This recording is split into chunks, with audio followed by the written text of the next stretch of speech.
Hi everyone, my name is Cynthia. Let's talk books. And today I want to talk about a specific kind of book, nonfiction books that are in the same line as Neil deGrasse Tyson's Astrophysics for People in a Hurry. I read this book recently and I felt it did some things quite right. I think the approach here was great. This whole idea of wanting to tell the story of the universe and put humans in it, right? Like the story of humanity is not separate from the story of the universe. I like the way he mixes in some of the history of scientific development. He mixes this in some of the philosophy, but I also felt like it was too short, and I felt like it wasn't done quite as well as some of the other books that I've been reading in this genre. So if you're not familiar with big history, I am currently teaching a class on big history, and it's actually a discipline that has only existed in the last couple of decades. It hasn't been around that long. But what the goal of big history is to look at the whole history of the universe, right?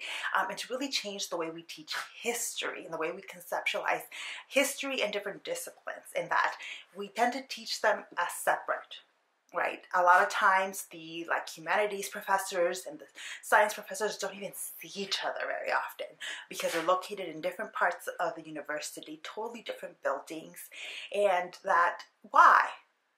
Our disciplines all speak to each other. All of the things we study are interwoven, and that's what big history tries to do, is bring everything together. So, for example, these classes, by the way, don't exist in all universities, but they're starting to be more and more popular. So the goal of big history is to begin with the Big Bang.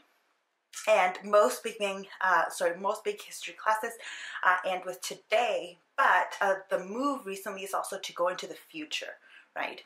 So I have a few books that I want to talk about. One book that I thought was so-so. I think there are really good elements in here and then some challenges in here, but it's Big History from the Big Bang to the Present by Cynthia Stokes Brown. So she does not spend a whole lot of time on the scientific stuff. She rushes through the Big Bang, the development of stars, chemical elements, the formation of planets, and gets to humans pretty quickly. So if you are interested more in the human aspect of history, but want a little bit of that kind of universe element in there, I think this one does do a good job of that. When she gets to the human part, she does overgeneralize at times, and that's just one of the pitfalls of telling history at this kind of zoom out lens, right? Where instead of focusing on all individuals, what everyday life was like, we're seeing big picture trends, right? That's the only way you can get through all of the history of the universe in one semester or in one quarter. So she does a little bit of that, and it bothered me a little bit, just as an FYI. But this book is accessible, I think, for a wider audience. If you haven't taken history or science in a while, this book will still be really accessible. I like what she does at the end of each chapter, where she talks about unanswered questions, questions that scholars are still working on.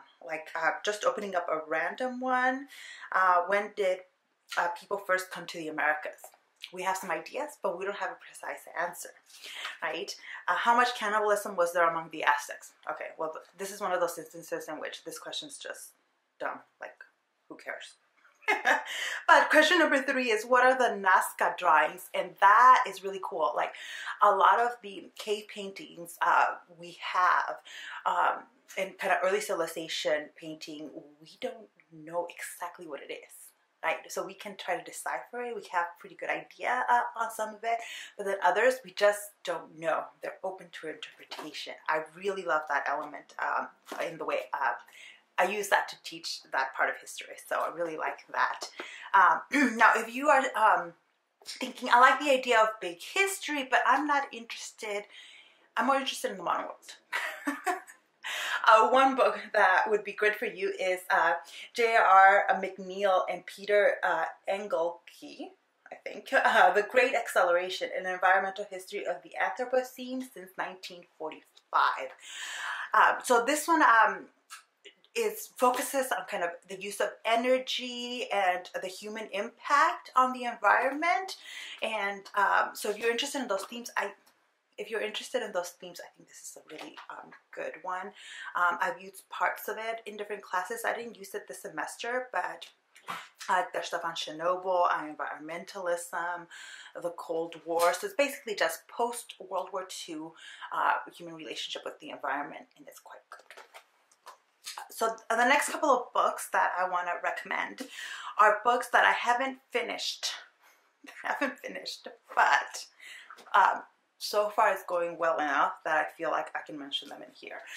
So the first is Yuval Noah Harari's Sapiens, A Brief History of Humanity. So this book is for those of you who are thinking, I love the idea of bringing together the whole history of humanity in one book, but I don't need all of the cosmology, astrophysics stuff. So this just deals with humans. From the beginning to, where does he go to? So he doesn't even go into today, he just goes to the scientific revolution. So it has a different kind of way of periodizing and breaking up human history. But conceptually is really interesting. He breaks up the sections of human history into what he calls revolutions, and he has four. The cognitive revolution, which is the development of the brain, the agricultural revolution, the unification of humankind, and then the scientific revolution. Like I said, I haven't gotten to all of it, but it looks really good. I have an edition of it that's really gorgeous. Like, it's got glossy pages and images, and I'm listening to it in audiobook too, which is one of the ways I recommend some of these bigger nonfiction books. They're great if you can get an audiobook of them. And I've noticed that because these books are getting more and more popular, like libraries do tend to have them, so always check with the library. The next book does do more of kind of that big history element of beginning with the Big Bang, and it is Bill Bryson's A Short History of Nearly Everything. And this is, I think, a newer edition of it. It does give you some of that kind of building of the universe, but keeps that part short, right? Lost in the cosmos a little bit, and very quickly gets to Earth and to humanity, which is probably the thing that a lot of people are most interested in. So I do recommend that one, but I'm saving the best for last. If you liked Neil deGrasse Tyson's book, but wanted more, or if you are just not interested in Neil deGrasse Tyson, but like the idea, like some of the themes and the topics in there, I think the really best book right now on this topic is David Christian's Origin Story, A Big History of Everything. I think this book is really, really fantastic. Let me take off the cover so I can touch it a little bit easier. David Christian is one of the founders of Big History, along with Cynthia Stokes Brown, and he breaks up his chapters into thresholds, which is the way Big History kind of breaks up the history of the universe. So beginning, threshold one's the Big Bang, and then he takes us through stars and galaxies, molecules and moons. Like, he just takes us through every step, and each of those steps is kind of in its own chapter, except for thresholds 2 and 3, because it starts in the creation of chemical elements. There's, like, you can't tell one without the other. They're in one chapter, but then he goes into the biosphere, the building of planet Earth. Then we have the evolution of humans on Earth, agriculture, and then threshold 8 is the Anthropocene, the modern one.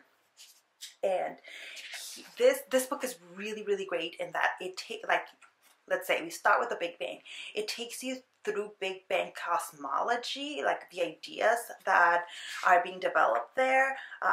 It goes through the history of how we got to learn about the Big Bang, and also what the implications of some of these developments have been, right? The fact that most of what is out in space is black matter and dark energy, and that we know very little about those.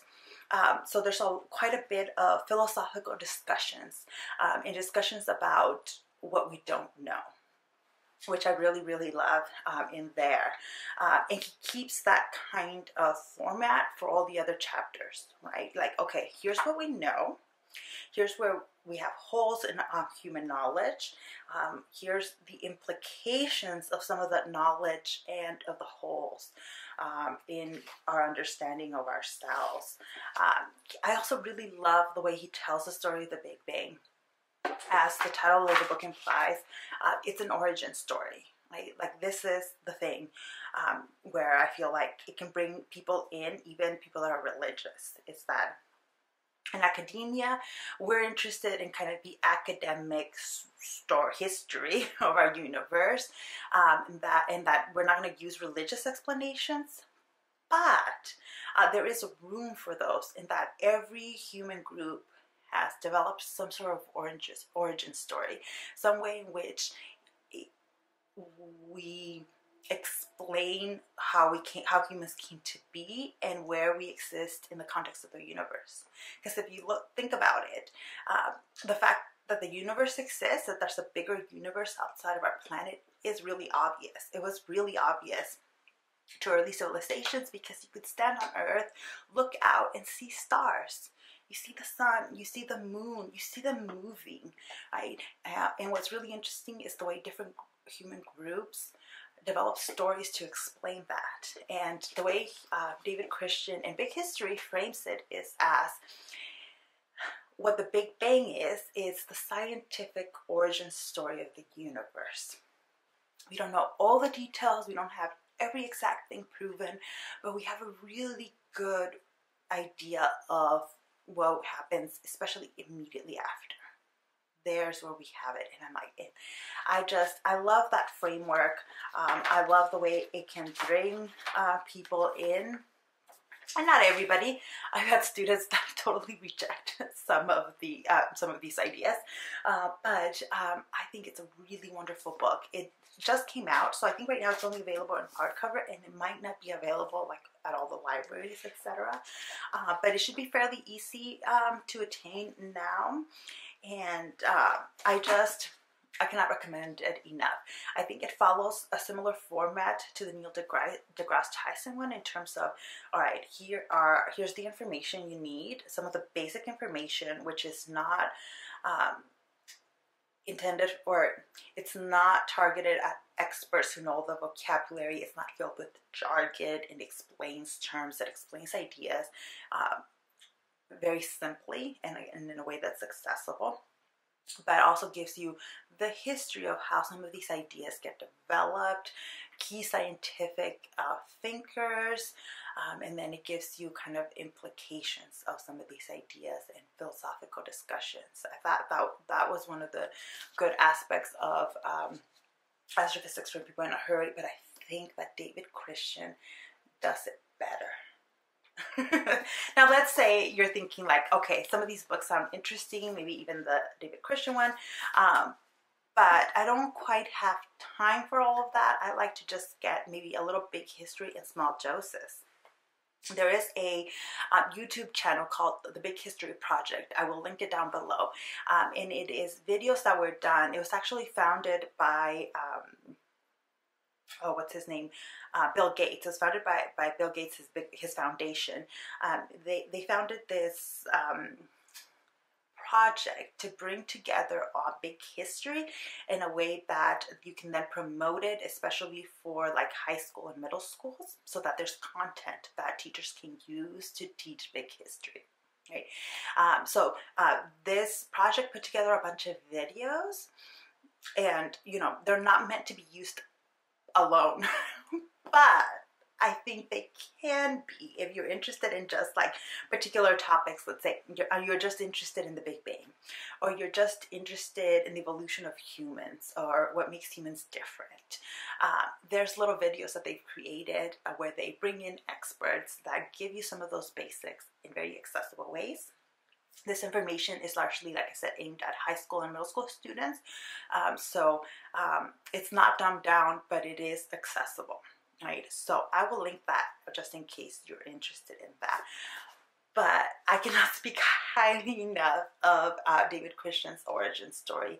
I think it's something that is much more interesting. It's much more in-depth, and it connects everything, right? It connects the history of the universe, the Big Bang, the stars, chemical elements, the formation of galaxies and planets, to our planet, and then the development of humans in our planet. Really, really cool stuff. Really enjoyed it. And if any of you pick any of these books up, please let me know. I'm always interested, even if you end up not liking them or not liking them as much as I do. I always like to hear back from people that are reading some of the same things that I've read. But yeah, if you have any questions, feel free to leave them down below, and I'll try to answer any of those. But thank you so much for watching, and I'll see you in the next one.